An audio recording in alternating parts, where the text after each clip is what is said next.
Let's all take a second, take a look around. I know people are getting frustrated.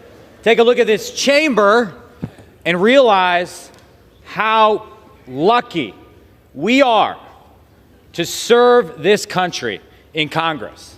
How lucky we all are, Democrats and Republicans, to be citizens of the greatest country in the history of the world.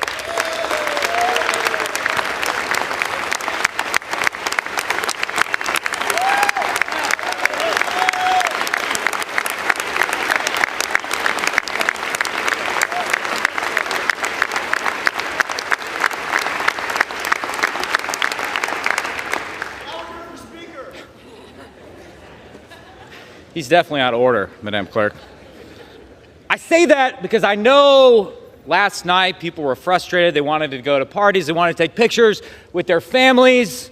But honestly, we find ourselves here in this chamber for the second day, and we know we got work to do.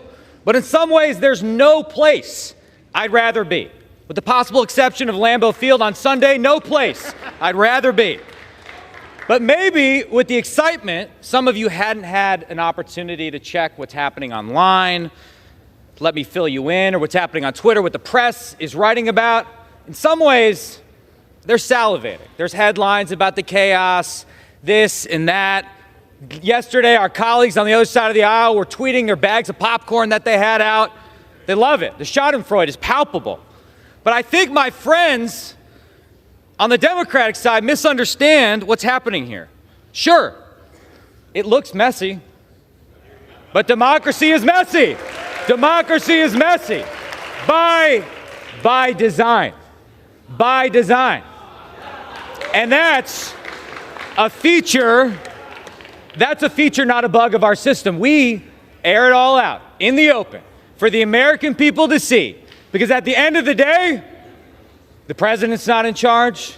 The Supreme Court's not in charge. The Speaker of the House is not even in charge. The American people are in charge.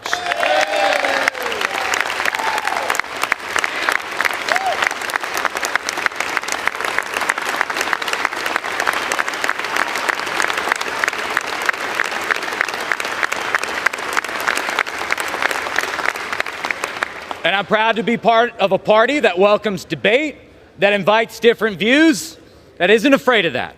Now, I listened to some of my colleagues yesterday. Mr. Roy from Texas, my good friend, he knows I respect his views. I have been his partner in anti-proxy voting crusades, pro-regular order crusades.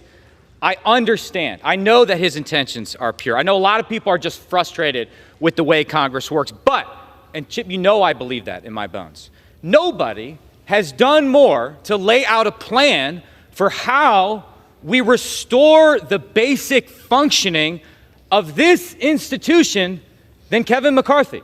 Nobody. Nobody has done that.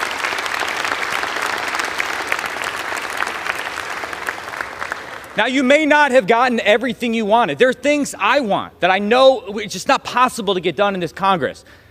But Mr. McCarthy has gone above and beyond in terms of listening to people with concerns and laying out a plan for how we restore the basic functioning of the House of Representatives. Furthermore, I believe no one has done more to bring us into the majority than Kevin McCarthy.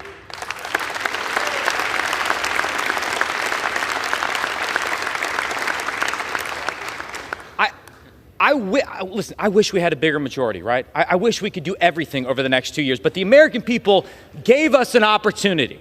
They gave us, Republicans, an opportunity to inject some basic common sense into the federal government, to pull the emergency brake on a lot of the crazy we've seen in the last few years. They're asking us to do a job, and nobody has laid out a plan, a proactive policy agenda for the direction we want to take this country in more detail than Kevin McCarthy. You all had an opportunity to provide input into that plan.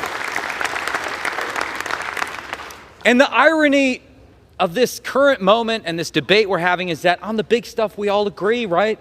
We want to secure the border. We don't want the executive branch to do everything through a pen and a phone. We want to work with our Democratic colleagues when it comes to standing up to our enemies abroad, right? There are basic things we know we need to do. It is time to get to work.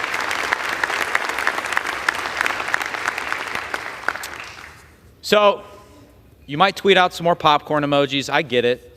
You might write your headlines. But what I see right now is energy. A tremendous amount of energy in this Republican caucus who want to do the work of the people. Mr. McCarthy is not asking you to endorse business as usual in the House. He's laid out a plan to renew the House of Representatives and once again make it an institution that we can credibly look ourselves in the mirror and say, we are working in the people's house. For that and many other reasons, I nominate Kevin McCarthy for Speaker of the House.